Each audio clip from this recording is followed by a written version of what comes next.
Un lunes, en las horas de la mañana, Capeto fue reportado como desaparecido. No se presentó a trabajar y en el edificio donde vivía nadie dio razón de él. Los medios de comunicación se solidarizaron con nosotros desde el comienzo y emprendieron una persistente y terca campaña para encontrarlo. Los noticieros de televisión pasaban su fotografía y sus datos 3 veces durante cada emisión. La radio pedía a la comunidad cualquier información sobre el periodista y los demás diarios abrieron sus ediciones del día siguiente con la noticia de que el reportero Capeto Cervantes no aparecía por ninguna parte. En las horas de la noche del segundo día, la policía recibió una llamada desde un teléfono público ubicado en el hospital La Samaritana. La voz insegura y asustada de una mujer de edad, vecina del sector, dijo que había visto cómo 2 hombres habían entrado a las malas al periodista a una casa del barrio Calvo Sur, a 2 cuadras de la cárcel distrital. Dio la dirección y colgó. Detectives del DAS y de la SIJIN encontraron a Capeto en la residencia indicada, en uno de los cuartos del segundo piso, amarrado a una silla, torturado y con un disparo en la nuca. Según el informe médico, lo habían secuestrado el viernes en la noche. Los golpes, las magalladuras y las cortadas indicaban que había sido lesionado durante el fin de semana, y el tiro de gracia muy seguramente se lo habían pegado en la madrugada del lunes. Tomé fotografías para un informe especial que iba a realizar el periódico sobre la trayectoria de Capeto y mientras disparaba mi cámara desde distintos ángulos no pude evitar el doloroso recuerdo del suicidio de mi padre y la forma como yo, adolescente y con las manos temblorosas, lo había fotografiado para el reporte policial.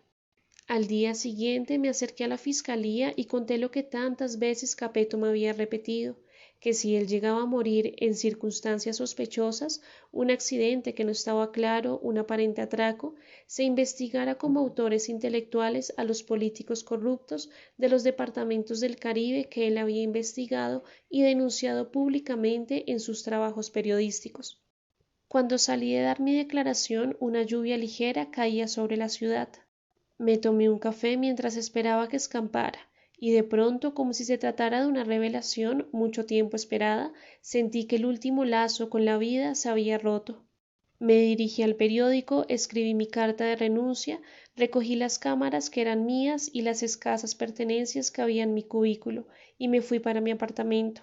Esa noche no pude dormir y contemplé la ciudad durante horas. Recordé que hacía poco había leído un artículo sobre el curioso crimen de Jorge Eliezer Gaitán.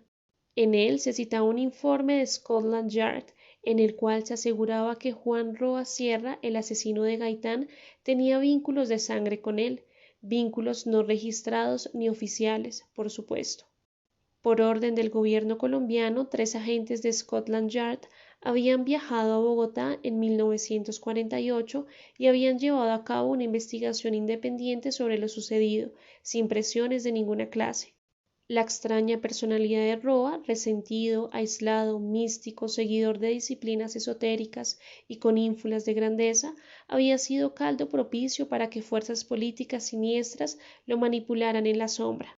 Sin embargo, no se había podido clarificar del todo por qué Roa se obsesionó por Gaitán, por qué lo admiraba un día y por qué lo aborrecía al siguiente.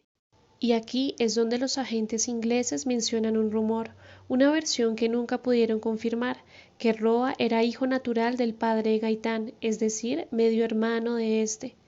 A mí esta hipótesis me pareció reveladora, me iluminó de repente toda nuestra violencia y mi propia vida también.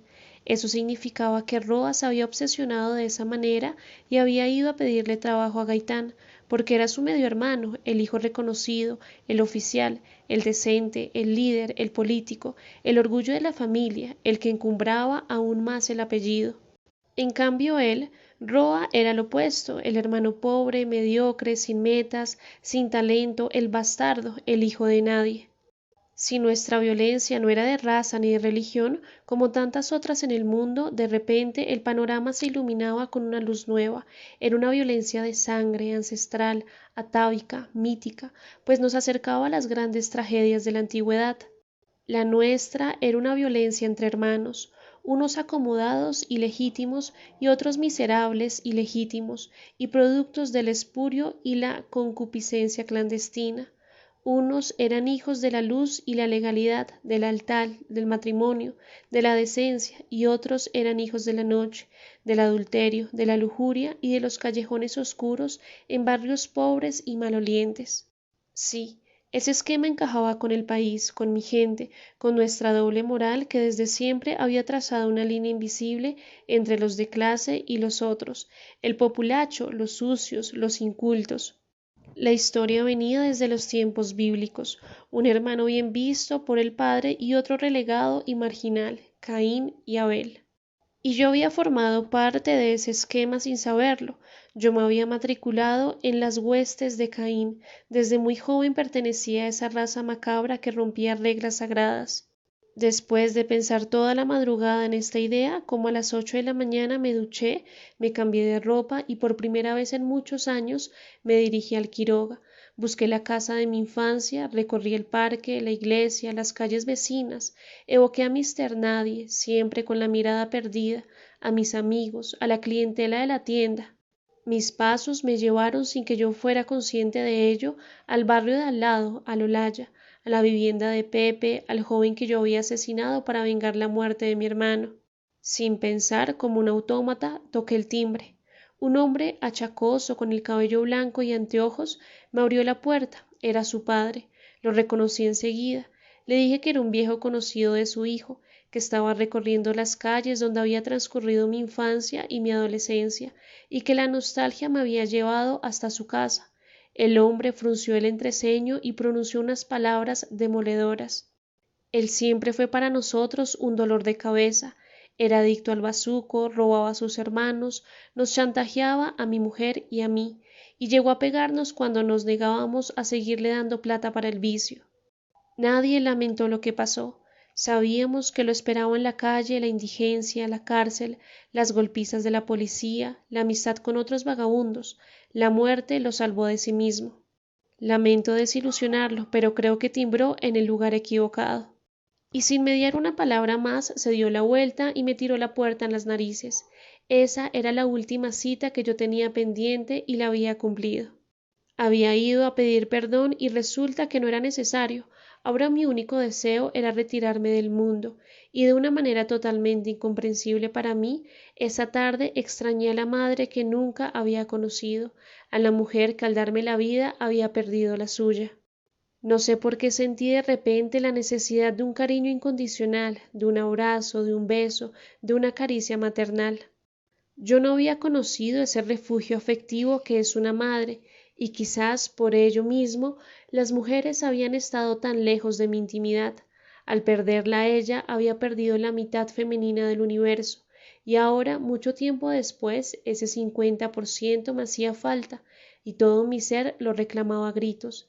Creo incluso que alcancé a susurrar: Madre, madre, ¿por qué me has abandonado? Apenas cumplí 40 años, me visitó lo que los antiguos llamaban el demonio del mediodía, en una clara referencia a esa dejadez, esa pereza y esa falta de fuerzas que nos llega después del almuerzo y que por lo general nos obliga a buscar un rincón para descansar unos minutos. De igual manera, más o menos en la mitad de la vida de un hombre, esto es, hacia los 50 años, el cuerpo y la psique sufren un adormecimiento que baja las defensas y que deprime a quien lo padece. Sentí que todo el sistema se venía a pique y por primera vez contraje infecciones graves y me persiguieron dolores atroces y estados de ánimo lamentables. Como si esto fuera poco, un insomnio recurrente me hizo trizas las escasas fuerzas que me quedaban. Me acostaba a las 11 de la noche y a la 1 de la mañana ya estaba despierto, lúcido, dispuesto a realizar cualquier tipo de actividad. La ciudad, titilando allá abajo, con las calles vacías y la mayoría de sus habitantes metidos en la cama, me daba la impresión de un monstruo descansando. Entonces aprovechaba el tiempo leyendo, revisando y clasificando mi archivo de fotografía, tomando notas, y cuando las primeras luces del amanecer se insinuaban a través de la ventana, me acostaba y dormía hasta las 8 o 9 de la mañana. Así, lentamente, se me fueron invirtiendo los horarios y asumí que el día era para dormir y la noche para estudiar y trabajar en mi archivo fotográfico. Me agradaba pensar que me había convertido en una bestia nocturna y que mientras los demás dormían yo estaba vigente y al acecho. Con la liquidación del periódico compré un buen computador, una impresora láser, un escáner, un televisor de 29 pulgadas con pantalla extra plana, un equipo de sonido potente y a mediados del 2008 me encerré en mi apartamento sin abrigar la menor intención de volver a salir. Pagaba los recibos de servicios y la administración del edificio por teléfono desde mi cuenta bancaria, pedía domicilios a supermercados cercanos y empecé a ganarme la vida mandando mis fotos por internet a distintas publicaciones, entre ellas el periódico para el cual había trabajado. Mi archivo era inconmensurable y tenía fotografías para cualquier ocasión. Las pasaba por el escáner, hacía fotomontajes, modificaba la imagen por computador según las necesidades y luego las adjuntaba y las enviaba por la red. Los periódicos, las revistas y los editoriales que me contrataban me consignaban en el número de cuenta desde el cual yo después, por teléfono o por internet, pagaba todos mis gastos. Con los supermercados llegué al acuerdo de que les consignaba mensualmente lo que les debía en las cuentas bancarias que ellos me indicaban y nunca tuvimos un solo problema. No volví a afeitarme, me dejé crecer el cabello, me vestía con pantalones anchos de franela y con camisetas deportivas, y me duchaba 2 o 3 veces a la semana. Con lo que sí procuré ser muy cuidadoso fue con la dentadura, para evitarme dolores de muelas o daños en las encías que me obligaran a salir del apartamento y tener que visitar un consultorio odontológico. Así fui ingresando en otra realidad. Dormía de día las horas que podía, a las 6 de la tarde me preparaba una buena comida con frutas y vegetales frescos, me duchaba si me hacía falta y encendía el computador hasta la medianoche. Mandaba fotografías, revisaba mi correo electrónico, chateaba, leía periódicos y revistas por la red y bajaba información sobre temas que me interesaban. Si estaba muy excitado, buscaba páginas de sexo y me masturbaba mirando imágenes lujuriosas en la pantalla. A la 1 de la mañana me preparaba un sándwich de jamón o de atún, me servía un vaso de jugo natural y me ponía a leer hasta las 3 o 4 de la mañana. A esa hora sacaba la basura y la arrojaba por el tubo central del edificio. Luego buscaba en los canales internacionales una buena película y a las 7 me comía un poco de cereal con yogur y me acostaba a dormir. En el transcurso del día, cuando me despertaba, entraba al baño a orinar, bebía solo agua y si no podía conciliar el sueño me dedicaba a hacer zapping, siempre metido entre las cobijas y sin abrir las cortinas, hasta que llegaban las 6 de la tarde y el ciclo volvía a iniciarse. Así fueron pasando los meses hasta que en julio de 2009 cumplí un año de encierro ininterrumpido. Durante ese tiempo no había pisado la portería siquiera. En términos generales, me encontraba bien de salud, aunque mi ánimo no mejoraba y sentía que la realidad exterior, los carros, la contaminación, la muchedumbre apretaba caminando vertiginosamente por los andenes, los pitos, la angustia y el estrés que se respiran en los bancos y las oficinas. Todo ese mare magnum urbano no era más que una entidad amenazante que quería agredirme y destruirme aún más de lo que ya estaba. En cambio, recluido en mi apartamento a puerta cerrada, estaba a salvo y aún podía sobrevivir. En mis largas expediciones por la red, me tropecé con otros que eran como yo, jóvenes en su mayoría que habían decidido enclaustrarse en su cuarto para siempre. La palabra utilizada para nombrarlos era hikikomori.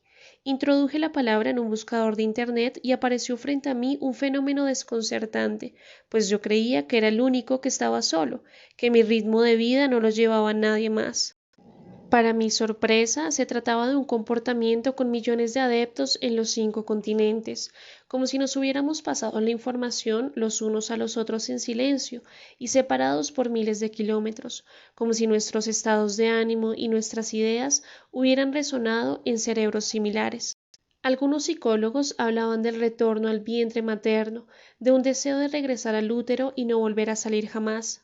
Otros decían que se trataba de enaltecer ciertos valores de tradiciones orientales, como el retiro espiritual, el ayuno y la soledad contemplativa. El tercer grupo se refería a un efecto perverso del mundo del ciberespacio, mediante el cual el enfermo reemplaza el mundo real por el virtual. Lo cierto es que los llamados hikikomori, palabra cuyo origen estaba en el aislamiento voluntario, se habían vuelto ya una epidemia en Japón, con más de 1 millón de afectados. Y la cifra continuaba creciendo y se expedía a Europa, Estados Unidos y los otros países desarrollados como Canadá. Los artículos decían que en el competitivo mundo japonés este fenómeno estaba destruyendo a varios jóvenes que no soportaban más la presión por ser exitosos y adinerados. Entonces se encerraban y cancelaban para siempre la posibilidad de un contacto directo con el mundo exterior, de la misma manera en que los psiquiatras estaban empezando a detectar adicciones a los celulares, a los videojuegos y a las páginas de Internet. Ciertos comportamientos de encierro excesivo, silencio y atracción por el ciberespacio se estaban considerando ya patológicos. Eran las nuevas enfermedades del mundo contemporáneo, decían los médicos y los psicólogos consultados. Los más afectados, por supuesto, eran los jóvenes, que poco a poco iban quedando atrapados en la pantalla de su televisor o su computador. No obstante las opiniones negativas, muchos de los hikikomori con las cuales empecé a cartearme llamaban a estos psicólogos los nuevos moralistas. Decían que la ingenuidad y la estupidez de estos profesionales de pacotilla, que todavía abogaban por la familia y la estabilidad laboral, los llevaban a sermonear en contra de una actitud ascética y noble, pues al fin y al cabo el mundo tal como estaba no era ninguna maravilla. Lo cierto es que poco a poco comencé a sentir que ingresaba en otra realidad, que me iba, que me escapaba. El mundo palpable, el de afuera, me parecía cada vez más inverosímil, y el mío, el virtual, el de la reclusión, cada vez más real. Solo me interesaba y me conmovía lo que ocurría en la pantalla de mi televisor o mi computador. Estar vivo me parecía una categoría extraña, salida de lo normal. ¿Qué significa eso? Y el hecho de tener la identidad, un nombre, una conciencia de sí mismo, ¿cómo había sucedido ese proceso? ¿En qué momento yo me había empezado a identificar con el nombre Marcos Salamanca, con ese rostro, con esa voz, con esa manera de ser? ¿Y la muerte no era extraño venir de la nada y regresar a la nada? Me miraba en el espejo y me parecía muy raro ser ese fulano, existir en él, pensar dentro de él, tener esa mirada, esos rasgos, esas manos. Era como estar viendo a un desconocido. Fue así como de un modo imperceptible al comienzo y luego de una manera categórica me desmembré, me separé, me independicé de mí mismo.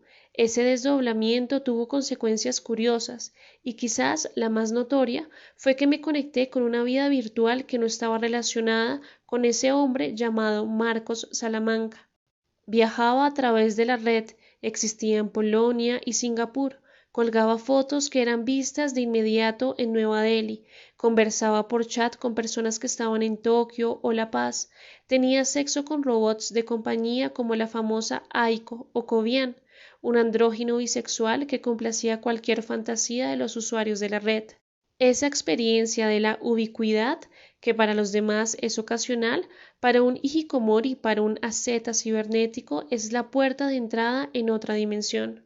Una noche me conecté con una especie de sociedad secreta, los 144.000, así, con números. Eran personas aisladas que afirmaban que en la Biblia se hacía referencia a esa cifra, los elegidos, los que al final de la catástrofe se salvarían. Según ellos, ese número señalaba a los primeros 144.000 hikikomori, que se agruparan, seres angelicales que habían decidido retirarse, secuestrarse a sí mismos para no formar parte de la hecatombe general. Después de exponer mi situación, la congregación me aceptó y me correspondió el número 134.223. A partir de entonces firmé mis mensajes como Nexus 134.223, un pequeño homenaje a los replicantes de Blade Runner. Me encontraba en la lista de los que sobrevivirían cuando llegara la hecatombe final. Muchos de los fundadores de la secta estaban convencidos de que nosotros éramos el puente entre este mundo atrasado y elemental y la vida sofisticada y completa que se llevaba a cabo simultáneamente en universos paralelos.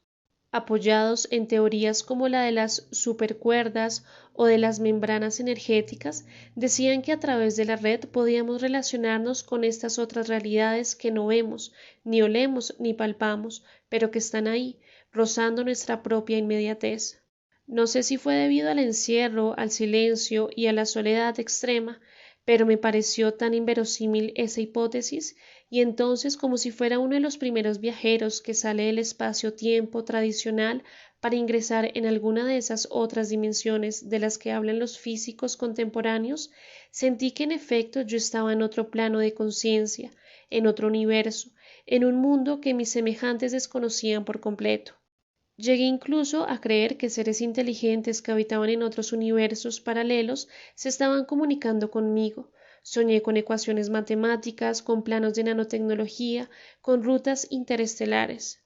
Seres de otros mundos nos acechaban y a mí me estaban contactando para algún fin noble, para transmitir a los míos algún mensaje salvador. Le conté en un chat mis impresiones a 112.114, uno de los mejores amigos dentro de la congregación, y recuerdo a la perfección su mensaje. No te preocupes, Nexus 134.223. Estamos al final de una espiral. Pronto se borrará el mundo tal como lo conocemos.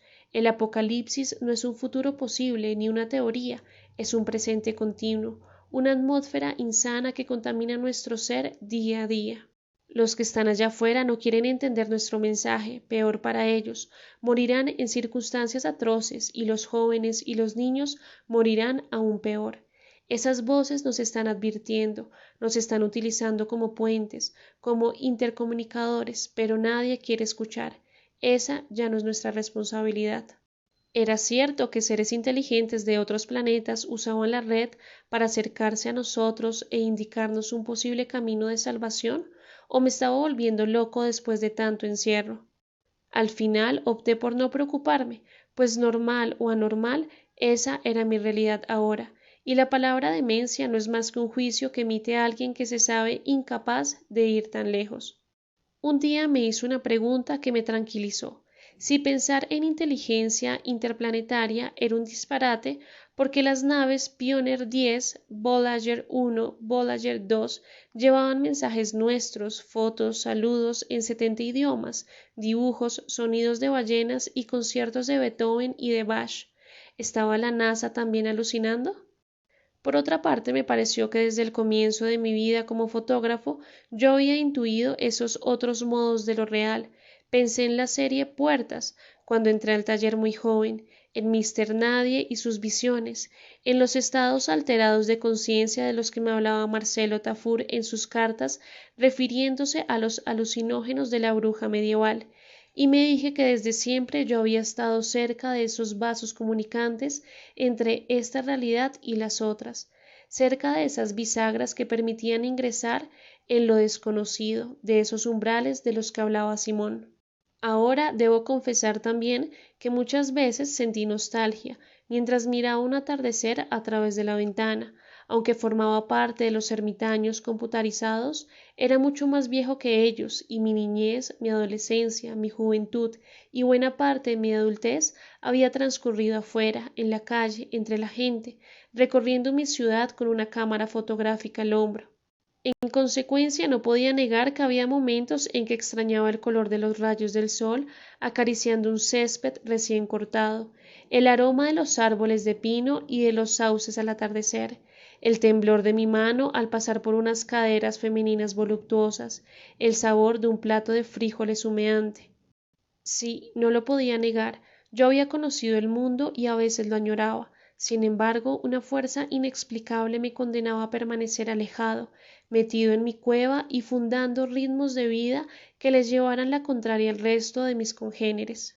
En la primera semana de diciembre del 2009, unos fuertes dolores de estómago me atormentaron durante días enteros.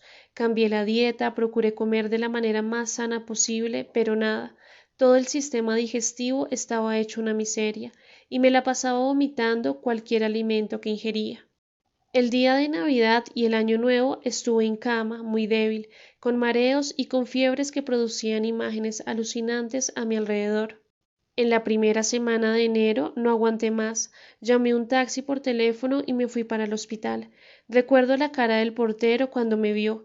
Estaba estupefacto, con los ojos salidos de las órbitas y la boca abierta, como si acabara de ver a un zombi.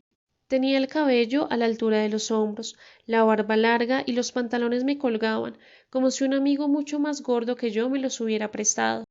Pensé que esa primera salida me iba a causar una fuerte impresión, pero no. Los dolores eran tan fuertes que no alcancé a sorprenderme con ese primer paseo por el mundo real en 1 año y medio. Me hicieron varios exámenes hasta que finalmente diagnosticaron un cáncer de estómago en una fase avanzada. Como mi seguro médico se había vencido y yo no lo había renovado después de mi salida del periódico, tuve que vender el apartamento, el computador, el equipo de sonido y el televisor, donarle mi archivo fotográfico al Ministerio de Cultura e ingresar al hospital para morir en unas condiciones más o menos dignas. Antes de entregar mi computador, envié el último mensaje a la red. Nos vemos en Alfa del Centauro. Algún día cruzaremos juntos Orión o Andrómeda. Alguna noche nos daremos las buenas noches en la constelación de Sirio. Gracias, muchachos. He estado más cerca de Betelgeuse o de HIP 27983 que de la calle de al lado. Ha sido un verdadero privilegio pertenecer a la congregación. Firmado Nexus 134223. Morir no me produjo pánico. Lo único que me dolía era irme sin contar esta historia, sin dejar constancia de cómo la ciudad nos hizo pedazos y nos condujo a la locura, al exilio o a la muerte. Ninguno de nosotros se salvó, pero ahí quedaron páginas e imágenes que justifican nuestro paso por este mundo. No es poca cosa. El resto es materia ilusoria e intrascendente.